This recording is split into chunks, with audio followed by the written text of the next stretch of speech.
Hello, everyone. Welcome back. My name is Aarna, host of Aarna's News, where on this podcast channel, I aim to eliminate the gender gap in the STEM fields by featuring inspiring female professionals and highlighting their stories and accomplishments to further encourage girls. Today on episode 54. There's a quote that I just used today in my effective communication class at Stanford, and I was talking about why it's so important not just to do, but to speak. And the combination of being able to do both. The combination of doing really good work, but teaching others, showing others, broadcasting it, talking about why it's significant.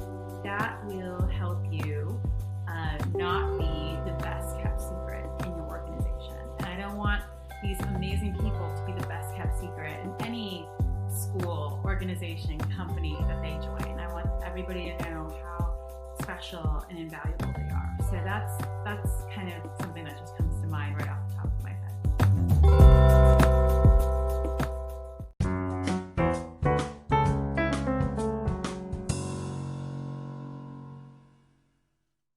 Today on episode 54, I'm pleased to announce our guest, Nita Singh Kaushal.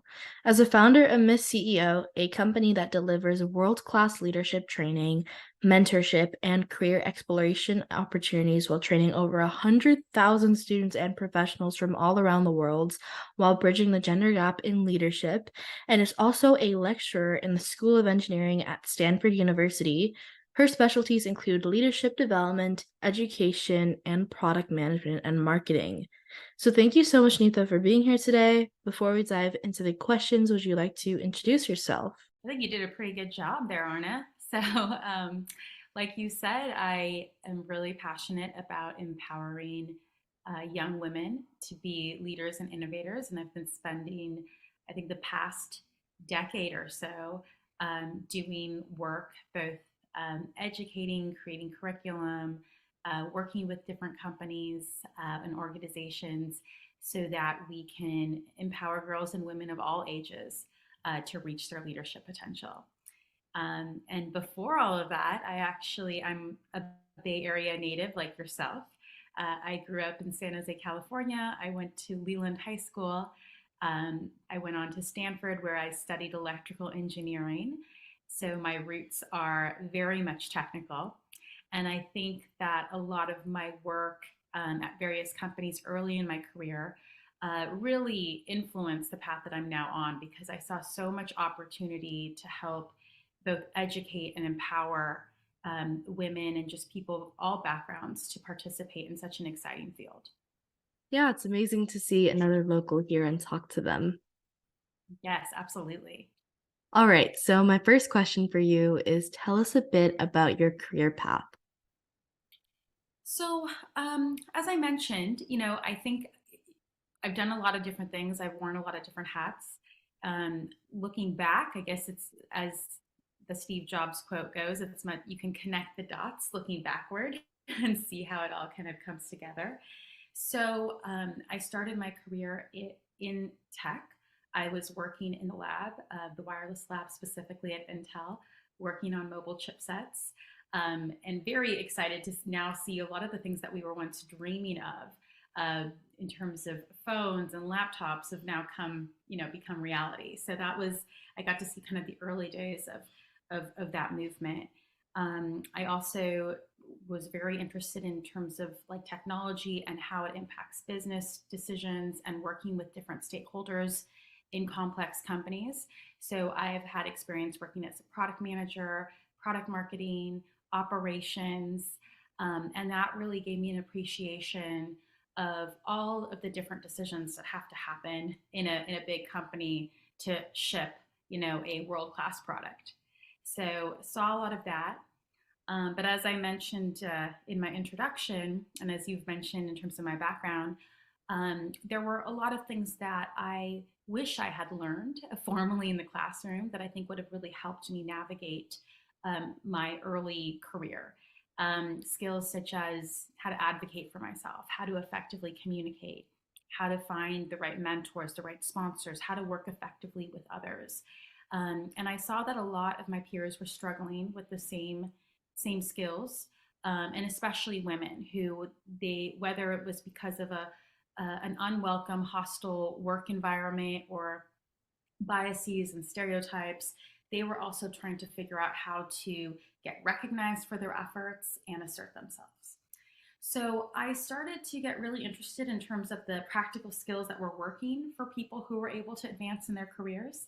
And that really helped me both participate in a lot of these forums and organizations that were doing work to promote women in leadership and women in STEM.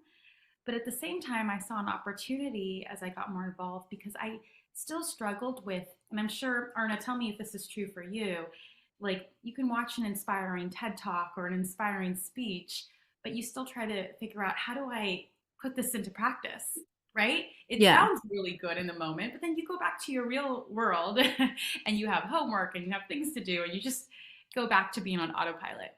So I was really interested in understanding, okay, this sounds good in theory, but what do I need to do differently? And how do I do it, especially if I'm struggling and I don't have confidence yet in those areas?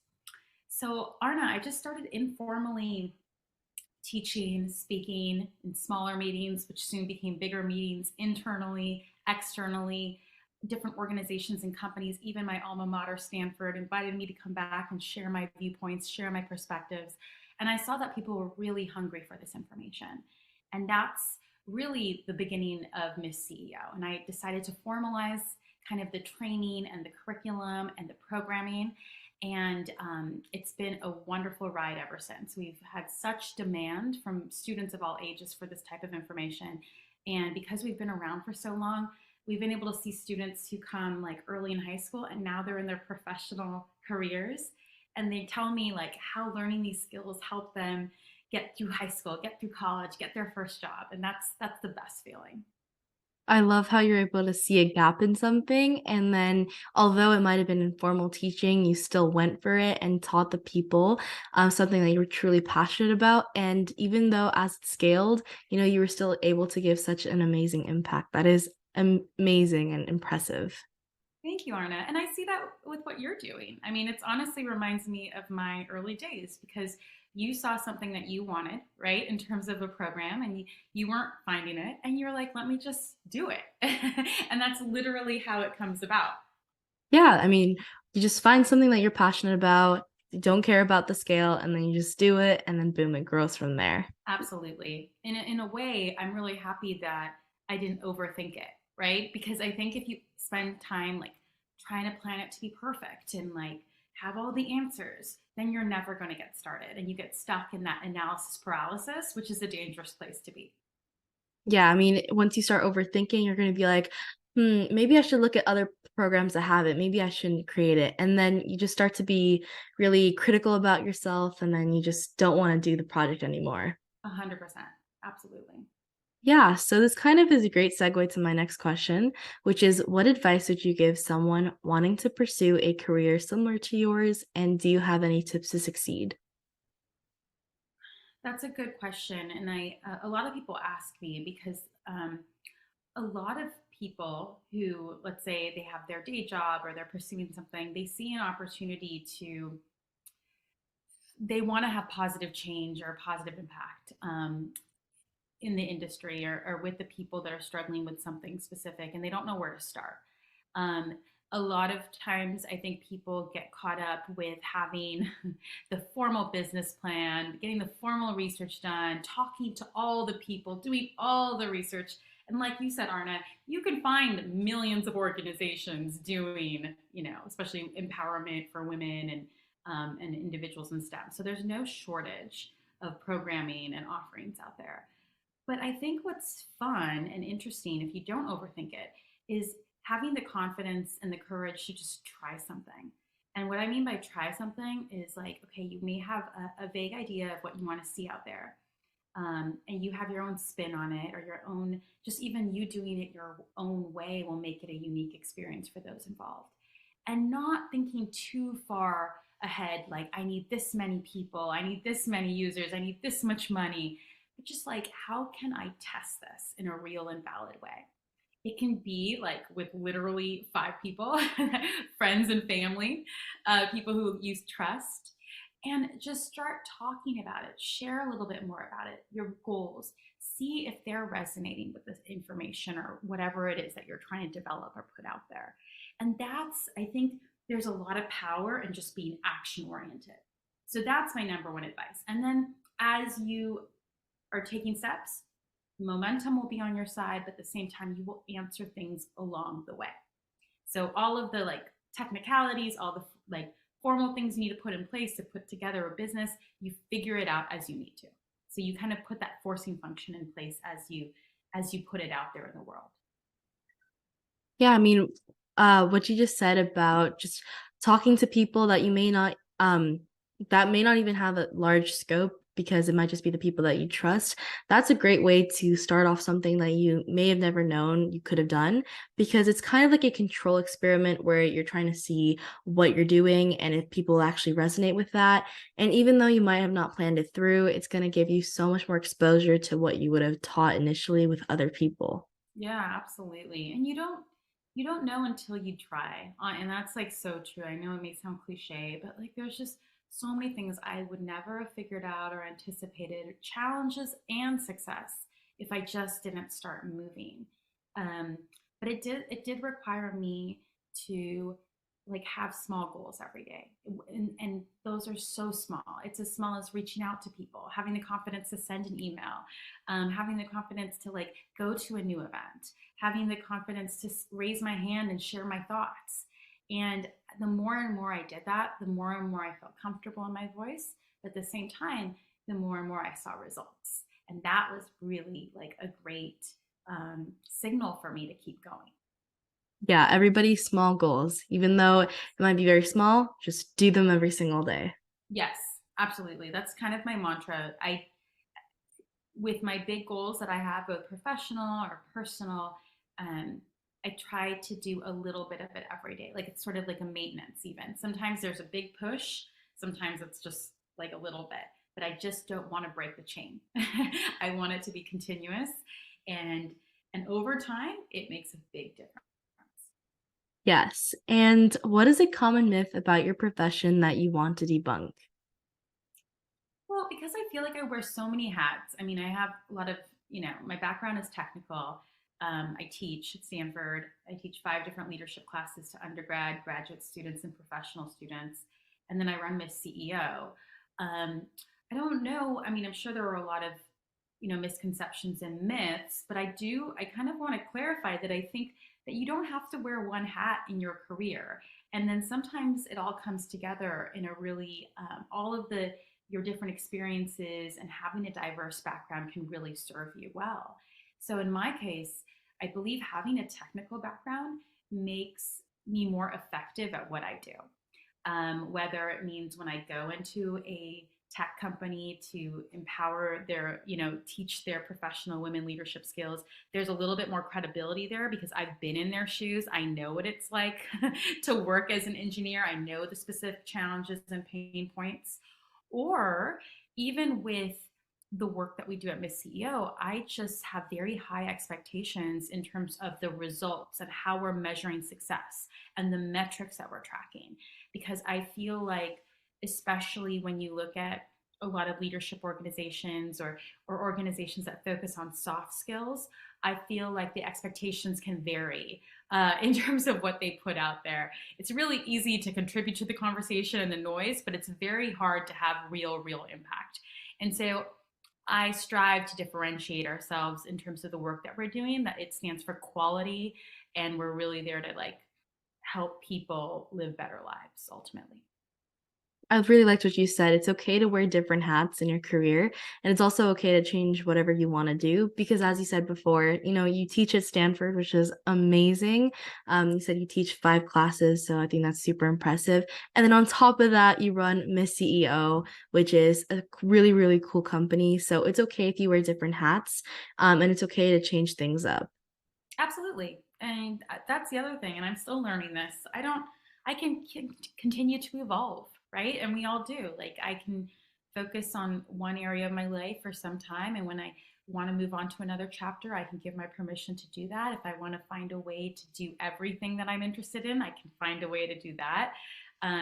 So while I find inspiration in what other people are doing and other leaders are doing, I use it more as a way to not necessarily copy their path specifically, but just kind of to understand how did they make their journey their own and how can I do the same for me. Exactly. It's very well said. And if you could step into my shoes or your younger self, what would you have asked yourself that I didn't?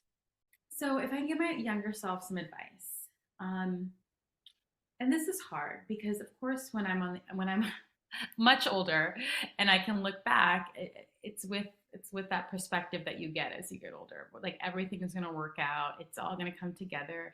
You will learn things through painful lessons. You will learn things through success, and that's how life is. Um, I think in high school it's really easy to be focused on short-term goals, right, and just trying to get through the week and trying to get through just your everyday. There's a lot of pressure for grades. There's a lot of pressure for classes. There's a lot of pressure to get into college, and I think that dictates a lot of what students do and how they behave. And while there are real requirements and while we want to do well, which makes sense, I do wish if I could talk to my younger self, I wish that I took some time on a somewhat regular basis to explore a little bit, meaning talking to different types of people from different backgrounds, different careers, similar to what you're doing, and getting like both advice and feedback, but also fields that I probably, that I would never do it, but I think there was something to learn there in terms of just like what did they do, how did they do it, how did they navigate both high school, college, and beyond. I think there's a lot of learnings that I could have captured during that time, and just having the confidence to reach out to people, because I think that in high school you're very much in a bubble and you're just like with your friends or with your family or with your teachers and that's it. But I think having the courage to set up informational interviews with people in college or teachers or professors or professionals can be both helpful in terms of helping you explore, but at the same time forging connections with people that may one day be able to offer you opportunities that could be exciting. Definitely being open to learn, and what you said right before, finding connections that might be able to give you opportunities in the future. Although I mean, I am a student right now as well, but I feel like there's a lot of kind of pressure on grades and everything, and people Mm. kind of focus their times towards that. But just knowing that whenever you have like the free time to say, scroll on Instagram, which I do, it's a little bit of my hobby, which is kind of a problem. But just knowing that you can always reach out to people who have been able to do it before. Like there's so many resources out there, like on LinkedIn, and you can just send an email to anyone, send a message, and maybe they might respond and give you some tips on how you can also succeed and be like them. Yeah, absolutely. I think that's the big thing. Again, it comes back to being action oriented. I think it's really easy to just be passive and consume content, as we all do. And you can like go on LinkedIn, you can go on social media and just like read what everyone else is doing. And I feel like we have to kind of, okay, let's not spend too much time, right? Like, oh, there's somebody that I read about that's inspiring. Let me see if I can reach out to that person or somebody like that person so I can actually, learn more or be a part of a field that I find interesting. So that's, I think, an interesting way of approaching all of that, because you want to. I think you want to give yourself permission to stretch yourself on a regular basis, and that will be a very good mental muscle for you to exercise, and it will serve you well over time. I liked what you said. You should give yourself permission to stretch yourself every day. That's a really good quote. Yes, yes. All right. And what are the best resources slash books that have helped you find your career path? Well, I don't know if I can say one particular book helped me with my career path. I love reading. I try to read every day. So there are a lot of wonderful books out there for sure, and authors for sure. I will talk about one book that I like a lot, that I read, and that's James Clear, Atomic Habits. Have you read that? Yep, I have. Yeah, I love that book for a lot of reasons, as does a lot of people.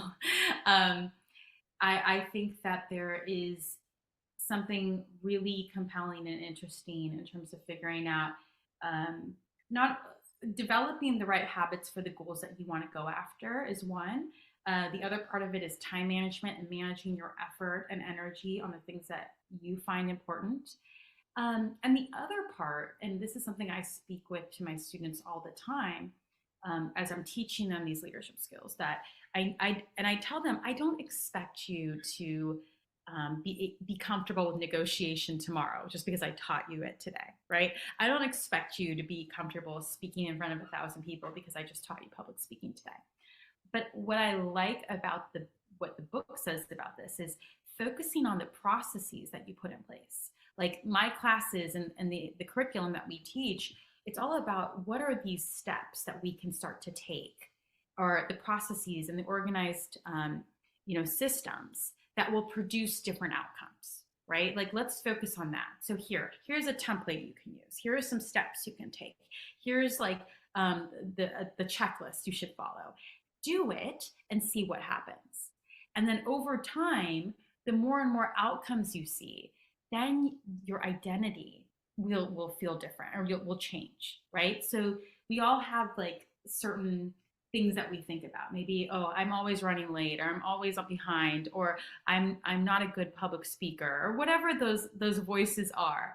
And that's how I think you slowly rewrite that, by seeing different outcomes. So I like framing it that way. So it takes the pressure off of, oh, I have to take one class and become a different person versus let me keep practicing, keep practicing until I find my voice with this.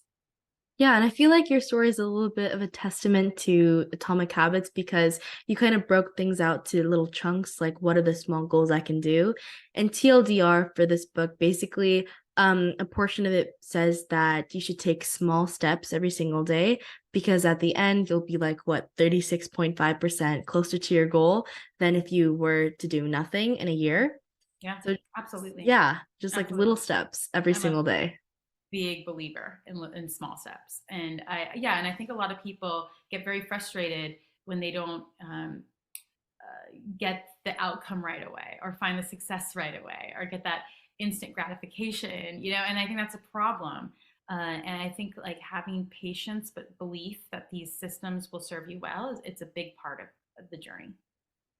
Definitely, because as you kind of progress every single day, or you kind of finish the small goal you had every single week, you're kind of closer to the goal you set out for the year or set out for the month than if you were to do nothing and kind of get burnt out in the middle of it. So, just having small, actionable goals, but kind of just setting yourself to work towards them constantly is something that's much, much better than just kind of setting out a big goal with no steps. 100%. 100%. And what do you think is the vital factor that shaped your career? What was your life before learning it? And what was your life after learning it? A vital factor that shaped my career. Um, I think when I was a few years into my career, I didn't realize the significance of connecting with the right people, meaning sponsors, people who were strategic either in my company or in my industry, and the power that they had in terms of opening the right doors, and providing me with the right opportunities, how instrumental that could be. I wish I had done that earlier in terms of reaching out to them, talking to them, sharing with them what I was interested in, trying to collaborate with them, because I think that really changed the trajectory of my career, in a lot of ways. So I'm a big believer in seeking mentorship, but also seeking sponsorship from strategic individuals, people who um, are they hold some sort of strategic position, or there's somebody of influence in a field that you're interested in, forging some sort of relationship with them, or finding a way to work with them, collaborate with them, volunteer for their whatever cause, and gaining that trust. Because it's not like you're necessarily talking to these people every single day, but in the few times that you do, they can make a big difference in terms of what they connect you with. I really liked what you said right there, connecting with people and finding the importance of how far it can take you because as you said that what you really wish was finding a way to connect with people and the right people. Um just knowing that although you might not talk to them every single day, the learnings and the guidance that you can get from maybe one small conversation can really help propel something that you might have not started before or thought of and Yes, can really help guide your journey. absolutely. Absolutely. Yeah, and because we have some additional time, my question for you is what's one thing you wish you had known when you began your career path?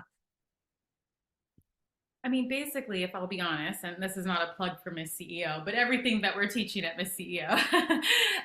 So we teach this leadership toolkit that is a lot of the skills that I think would have made a big difference if I was just more aware of exercise on a more regular basis. So this is everything from how to communicate and broadcast my efforts more effectively, how to reach out to the right stakeholders, how to advocate for myself, negotiate paychecks, how to deal with challenges, conflict, failure in a way that would where I could get the learning opportunity and then, move ahead. So a lot of those skills I think come to mind, which is why I'm so passionate about teaching them. I mean, that's really cool. I love how you, as you said before, these skills that you've never learned before and you thought that a lot of other people were struggling with, you created a company that kind of collaborated with all of these types of values. And just knowing that if you were able to see these values in your life, they kind of could have taken you much further than you probably are today. Yeah, absolutely. Yeah, it's nice when you can reflect on how far you've come and the different decisions you made, and yeah, just the belief that it will come together the way that it should. That's what I remind my students when they are just, kind of stressed out about what the future may hold. I'm I'm pretty consistent in my message that we may have this plan from A to B, but we know that things happen, right? It may not go according to plan. Different obstacles and challenges can show up, but if you are consistent, both in terms of your goal and getting there, and persistent, you will figure out another way to get from A to B. It may not be the path that you originally envisioned, and that's okay. As long as you get to the destination is all that matters. Of course. And how do you continue to learn in order to stay on top of things within your role? How do I continue to learn? I think my work forces me to constantly engage with my target audience. So I'm constantly speaking, I'm constantly teaching, I'm constantly interfacing with students and companies and executives at companies. And so just kind of being on the ground doing the work, I'm constantly hearing what they need, the issues that they're having, the skills that they need to develop, and it forces me to kind of figure out the most effective way to teach it. So, a lot of that, a lot of just my own reading and research and staying on top of things. But again, because I'm doing it every single day with very few days off, even on a weekend, I find that maintenance may look like reading or like maybe having a meeting here or there. And I think that keeps me on top of generally what's happening. Yeah, I mean, like your work kind of surrounds you with a bunch of people and also the problems that come along with it. But you're able to navigate through it and kind of find other ways to fix the issues, which kind of always keep you on your toes. That's right. That's right. Yeah. And my last question for you to sum up this interview is do you have any quotes or mottos that you love to follow and would like to share? Well, there's many quotes. There's many, many quotes. There's a quote that I just used today in my effective communication class at Stanford, and I was talking about why it's so important not just to do, but to speak, and the combination of being able to do both. The combination of doing really good work, but teaching others, showing others, broadcasting it, talking about why it's significant. That will help you not be the best kept secret in your organization. And I don't want these amazing people to be the best kept secret in any school, organization, company that they join. I want everybody to know how special and invaluable they are. So that's kind of something that just comes to mind right off the top of my head. I love that. Well, thank you so much, Nita, for being here today. Before we end off with the interview, do you have any last words to the audience? No, I'm so proud of you, Arna. This is amazing. I'm so glad you're putting this out there as a valuable resource for other aspiring leaders. And I just want to tell um, the followers of this podcast to keep showing up, keep believing, keep building these skills, and small steps every day. That's key. And here are my 3 cents on this episode with Nita.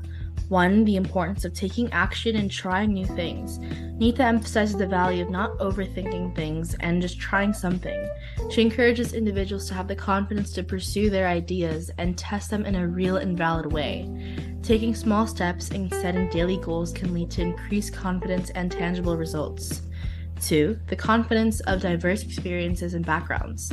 Nita highlights that having a diverse background can serve individuals well in their careers. She believes that all of one's experiences contribute to their growth and effectiveness in various roles. In her case, her technical background as an engineer has provided her with credibility in empowering women in leadership positions. And 3. The power of mentorship and sponsorship. Nita emphasizes the importance of connecting with the right people and seeking mentorship and sponsorship for individuals who hold strategic positions or influence in their desired field. Collaborating with such individuals and gaining their trust can open doors to opportunities and change the trajectory of one's career.